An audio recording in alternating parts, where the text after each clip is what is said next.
Hi! మన చుట్టూ ఉన్న ప్రపంచాన్ని నడిపిస్తున్న ఒక అద్భుతమైన శక్తి గురించి ఈరోజు తెలుసుకుందామా? అది మన కంటికి కనిపించదు, కానీ దాని ప్రభావం మాత్రం చాలా పెద్దది. అదే విద్యుదయస్కాంతత్వం. మనం రోజూ వాడే ఫ్యాన్ల దగ్గర నుండి కంప్యూటర్ల వరకు దాదాపు ప్రతిదాని వెనకాల ఈ అద్భుతమైన శక్తి దాగి ఉంది. సరే, అసలు విద్యుత్తుకు అయస్కాంతత్వానికి సంబంధమేంటి? ఈ ప్రశ్న చాలా సింపుల్గా అనిపించవచ్చు, కానీ దీని సమాధానమే మన ఆధునిక టెక్నాలజీ ప్రపంచానికి పునాది వేసింది. ఇక్కడ చూడండి, కరెంట్ ప్రవహిస్తున్న తీగ దగ్గరకి దిక్సూచిని తీసుకురాగానే దాని సూది ఎందుకు కదులుతోంది? ఈ చిన్న కదలిక వెనుక ఉన్న పెద్ద రహస్యాన్ని ఛేదించడమే మన ఈరోజు ప్రయాణం. ఈరోజు మనం ఒక 6 ముఖ్యమైన విషయాలు తెలుసుకోబోతున్నాం. ముందుగా ఈ రెండింటి మధ్య ఉన్న కనెక్షనేంటో చూద్దాం. తరువాత కంటికి కనిపించని అయస్కాంత క్షేత్రాలను ఎలా ఊహించుకోవాలో, వాటి నుండి బలాన్ని ఎలా సృష్టించాలో తెలుసుకుందాం.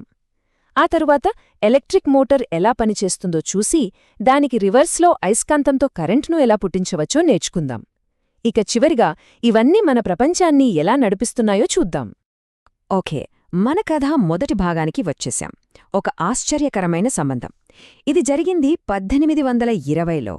హన్స్ క్రిస్టియన్ ఓర్స్టెడ్ అనే శాస్త్రవేత్త అనుకోకుండా ఒక ప్రయోగం చేస్తూ సైన్స్ చరిత్రనే మార్చేసిన ఒక విషయాన్ని కనుక్కున్నారు.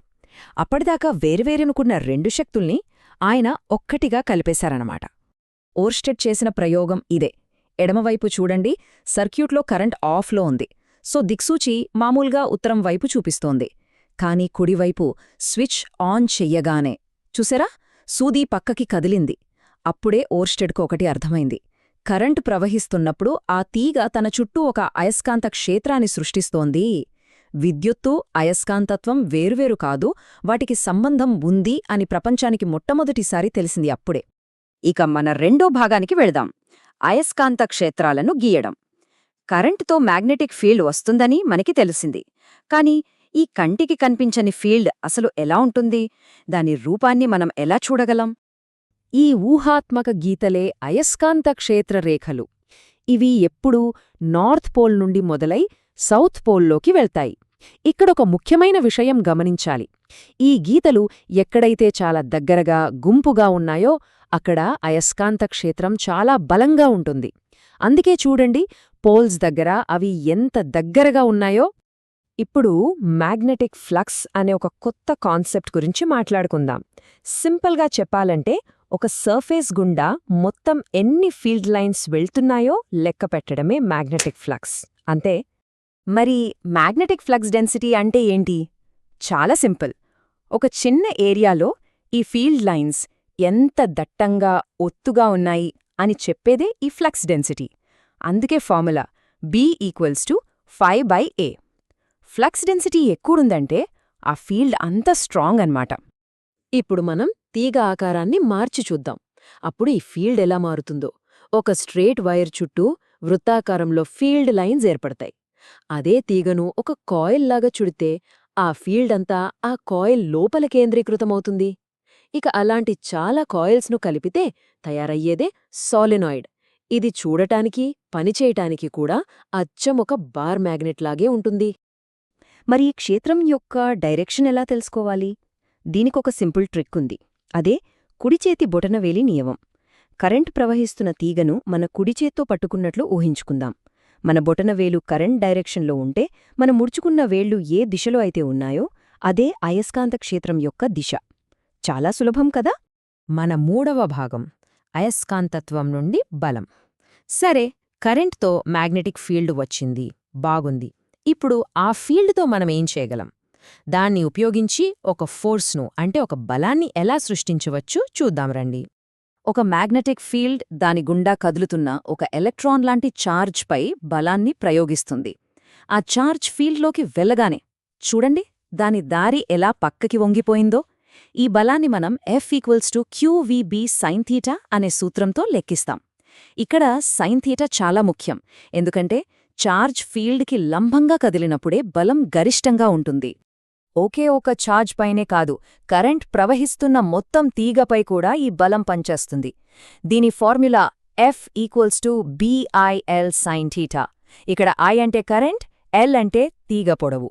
ఈ యానిమేషన్లో చూడండి, ఆ బలం వల్లే తీగ ఎలా కదులుతోందో. 4వ భాగం ఎలక్ట్రిక్ మోటార్. మనం ఇప్పటిదాకా నేర్చుకున్న మ్యాగ్నెటిక్ ఫోర్స్ యొక్క ఒక అద్భుతమైన అప్లికేషన్ ఇది. ఒక బదం నుండి భ్రమణాన్ని అంటే రొటేషన్ను ఎలా సృష్టిస్తామో చూద్దాం.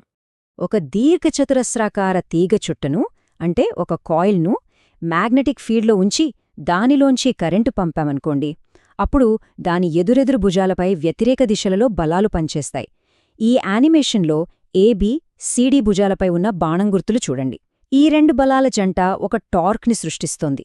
ఈ టార్క్ వల్లే కాయిల్ తిరగడం మొదలవుతుంది. అయితే ఇక్కడొక చిన్న సమస్య ఉంది. కాయిల్ సగం తిరిగాక ఈ బలాల దిశలు కూడా మారిపోయి భ్రమణాన్ని వెనక్కి తిప్పడానికి ప్రయత్నిస్తాయి. మరి కాయిల్ ఆగకుండా ఒకే డైరెక్షన్లో కంటిన్యూస్గా తిరుగుతూ ఉండాలంటే ఏం చేయాలి? ఒక్క క్షణం ఆలోచించండి. ఏం చేస్తే అది ఆగకుండా తిరుగుతుంది? దానికి సమాధానమే కమ్యూటేటర్. ఇది చాలా తెలివైన డివైస్. ఈ యానిమేషన్లో చూడండి, ప్రతి సగం రొటేషన్కు ఇది కరెంట్ డైరెక్షన్ను ఫ్లిప్ చేస్తుంది. దానివల్ల కాయిల్పై పనిచేసే ఫోర్స్ ఎప్పుడూ ఒకే వైపుకు నెట్టుతుంది. దాంతో మోటార్ ఆగకుండా తిరుగుతూనే ఉంటుంది. సింపుల్, కాని చాలా బ్రిలియంట్ ఐడియా.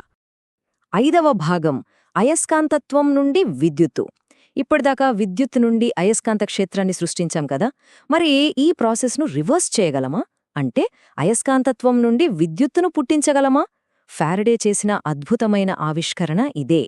ఈ స్లైడ్ మన కథలోని 2 భాగాలను చాలా క్లియర్గా చూపిస్తుంది. ఓర్స్టెడేమో ఎలక్ట్రిక్ కరెంట్ ఒక మ్యాగ్నెటిక్ ఫీల్డ్ను సృష్టిస్తుందని కనుగొన్నారు.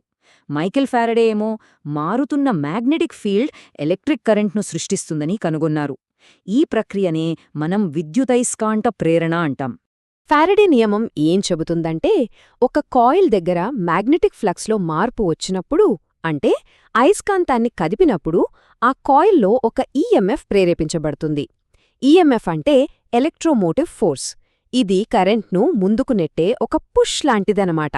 ఈ ఫ్లక్స్ మార్పు ఎంత ఫాస్ట్గా జరిగితే ఆ పుష్ అంటే ఈఎంఎఫ్ అంత బలంగా ఉంటుంది. అయితే ఈ ప్రేరేపిత కరెంట్ ఏ డైరెక్షన్లో ఉంటుంది? దీనికి సమాధానమే లెన్స్ నియమం. సింపుల్గా, ఈ కరెంట్ ఎప్పుడూ తనను పుట్టించిన కారణాన్నే వ్యతిరేకిస్తోంది. ఈ యానిమేషన్లో చూడండి, అయస్కాంతం లోపలికి వస్తుంటే కాయిల్ దాన్ని ఆపడానికి ప్రయత్నిస్తోంది. అంటే ఒక నార్త్ పోల్ను సృష్టించి దాన్ని వెనక్కి నెడుతోంది. ఇక్కడొక ప్రోటిప్. లెంజ్ నియమమనేది శక్తి నిత్యత్వ నియమం యొక్క మరో రూపం మాత్రమే. ఎందుకంటే ఆ వికర్షణ బలానికి వ్యతిరేకంగా మనం అయస్కాంతాన్ని నెట్టడానికి కొంత పని చేయాలి కదా. మనం చేసిన ఈ యాంత్రిక పనే కాయిల్లో విద్యుత్శక్తిగా మారుతుంది. ఏదీ ఫ్రీగా రాదు కదా. ఇక మన చివరి భాగానికొచ్చేశాం, మన ప్రపంచానికి శక్తినివ్వటం. మనం ఎప్పటిదాకా నేర్చుకున్న ఈ నియమాలు మనకు విద్యుత్తును ఎలా అందిస్తున్నాయో, మన రోజువారీ జీవితంలో ఎక్కడెక్కడ ఉపయోగపడుతున్నాయో చూద్దాం. ఎలక్ట్రిక్ మోటారుకు రివర్స్ ప్రాసెసే జనరేటర్. ఇది మెకానికల్ ఎనర్జీని ఎలక్ట్రికల్ ఎనర్జీగా మారుస్తుంది. ఏసీ జనరేటర్లో 2 పూర్తి స్లిప్ రింగులు ఉంటాయి. ఇది ఆల్టర్నేటింగ్ కరెంట్ను ఉత్పత్తి చేస్తుంది. అదే డీసీ జనరేటర్లో స్ప్లిట్ రింగ్ కమ్యూటేటర్ ఉంటుంది. ఇది డైరెక్ట్ కరెంట్ను ఉత్పత్తి చేస్తుంది. వాటి అవుట్పుట్ గ్రాఫ్లు ఎంత డిఫరెంట్గా ఉన్నాయో చూడండి. విద్యుదయస్కాంతత్వం మన జీవితంలో ఒక భాగమైపోయింది. మనమిందాక నేర్చుకున్న మోటార్ సూత్రంతో ఫ్యాన్లు, మిక్సర్లు తిరుగుతున్నాయి. ఫారడే నియమంతో పవర్ ప్లాంట్లలో కరెంటు తయారవుతోంది. ఇండక్షన్ స్టవ్లు, మెటల్ డిటెక్టర్లు, చివరికి మన ఏటీఎం కార్డులోని మ్యాగ్నెటిక్ స్ట్రిప్ వరకు ప్రతిచోటా ఇదే అద్భుతమైన శక్తి పనిచేస్తోంది. సరే, ఒకసారి మనం నేర్చుకున్న పవర్ఫుల్ సూత్రాలను క్విక్గా గుర్తుచేసుకుందాం. కదులుతున్న ఛార్జ్పై బలం, కరెంట్ తీగపై బలం, ఫీల్డ్ ఎంత స్ట్రాంగో చెప్పే ఫ్లక్స్ డెన్సిటీ, కరెంటును ప్రేరేపించే ఫారడే నియమం, ఇవన్నీ ఈ చాప్టర్కు గుండెలాంటివి.